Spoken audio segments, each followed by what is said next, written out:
સમાચારમાં આગળ જોઈએ તો બોટાદની સોનાવાલા હોસ્પિટલમાં 14 વર્ષની નાબાલિગ બાળકી માતા બનતા ચકચાર મચી છે।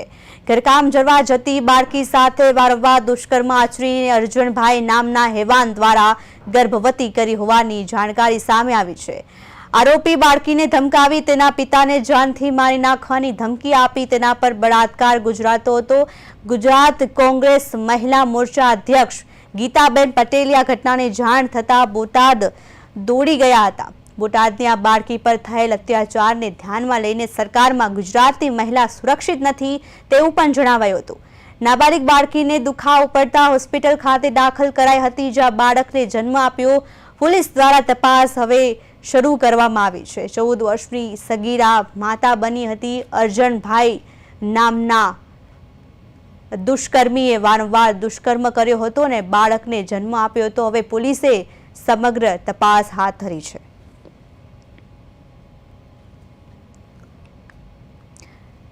સગીરાએ બાળકને જન્મ આપ્યો હતો।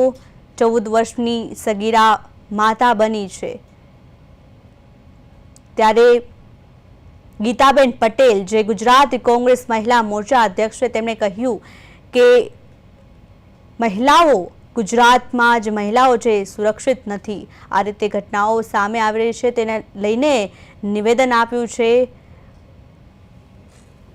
બાળકી સાથે દુષ્કર્મની ઘટના બની છે અને ઘરકામ કરવા જતી બાળકી સાથે વારંવાર દુષ્કર્મ આચરી અર્જુનભાઈ નામના નરાધમે ગર્ભવતી કરી હોવાની જાણકારી સામે આવી છે। આરોપી બાળકીને ધમકાવી તેના પિતાને જાનથી મારી નાખવાની પણ ધમકી આપી તેના પર બળાત્કાર ગુજારતો હતો અને તેને લઈને ગુજરાત કોંગ્રેસ મહિલા મોરચા અધ્યક્ષ ગીતાબેન પટેલ આ ઘટનાની જાણ થતા બોટાદ દોડી આવ્યા હતા અને તેણે કહ્યું કે ગુજરાતમાં મહિલા સુરક્ષિત નથી। નાબાલિગ બાળકીને દુખાવો પડતા હોસ્પિટલ ખાતે દાખલ કરવામાં આવી હતી, જ્યાં તેણીએ બાળકને જન્મ આપ્યો હતો। હવે પોલીસ દ્વારા તપાસ કાર્યવાહી આગળ શરૂ કરવામાં આવી છે।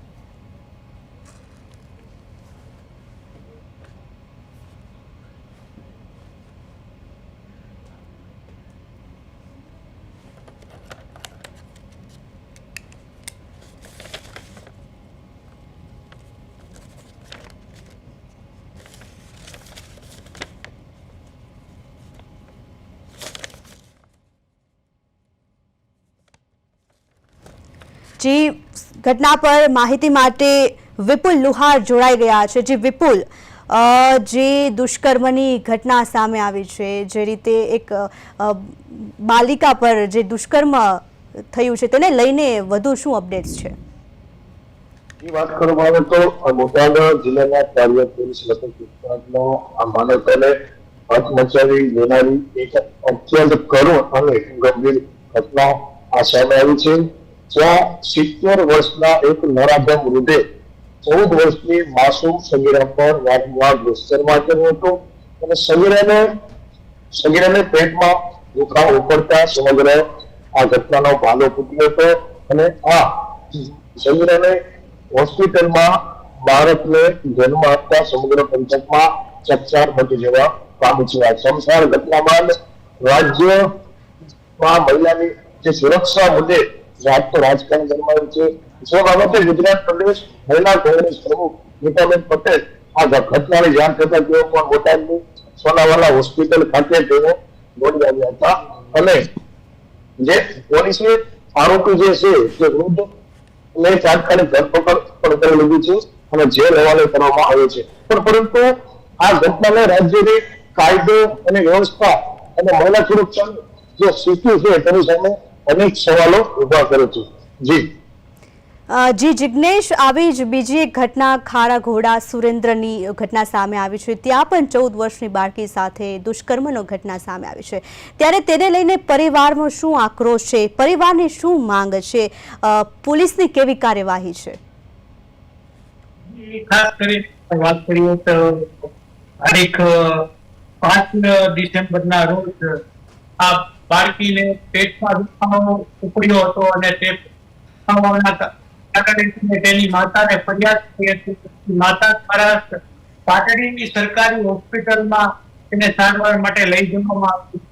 ત્યારે ત્યાંના સ્થાનિક સરકારી ડોક્ટર દ્વારા તેમને સુરેન્દ્રનગર ખાતે રિફર કરવામાં આવ્યા હતા. અને સુરેન્દ્રનગર ડોક્ટરો એ કહ્યું હતું કે આ બાળકીનો 5 ગર્ભ ભરાયેલો છે અને જેનું ઓપરેશન કરવું પડશે, જેના કારણે તેને ગર્ભ બહાર કાઢ્યો ત્યારે હાલતમાં મળી આવ્યો હતો. અને આ અંગે પાટડી પોલીસ સ્ટેશન ખાતે પોસ્કો અંગેની ફરિયાદ નોંધી અને પોલીસે તપાસ હાથ ધરી હતી. હાલ આરોપીને ઝડપી પાડવામાં આવ્યો છે અને જે મૃત બાળકીના ગર્ભમાંથી નીકળ્યું હતું તેનું ડીએનએ અને આરોપીનું ડીએનએ ના સેમ્પલો લઈ અને હાલ રાજકોટ ફોરેન્સિક લેબ ખાતે મોકલી દેવામાં આવ્યા છે. તે રિપોર્ટ આવ્યા પછી સાચો ખ્યાલ આવશે કે શું હકીકત બની હતી. અને સુરક્ષા માટેની વાત કરીએ તો ગુજરાતમાં હાલ નાની બાળકો હોય, મહિલાઓ હોય તે સુરક્ષિત નથી તેવું લાગી રહ્યું છે. ક્યાંક ને ક્યાંક કાયદો અને વ્યવસ્થા કઠિન હોય તેવું પણ લાગી રહ્યું છે. જી, સમગ્ર માહિતી બદલ આભાર.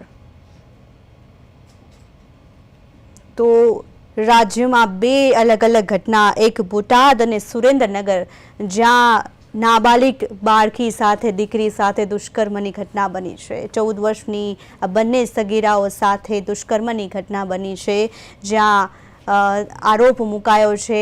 બંને બાળકીઓને હોસ્પિટલ ખાતે ખસેડવામાં આવ્યા હતા ને જ્યાં તેમણે નવજાત શિશુને જન્મ આપ્યો છે. પોલીસ દ્વારા હવે આગળની કાર્યવાહી શરૂ કરવામાં આવી છે. તેને ઘટનાને લઈને મહિલા સુરક્ષિત નથી તેવું ગીતાબેન પટેલે કહ્યું છે.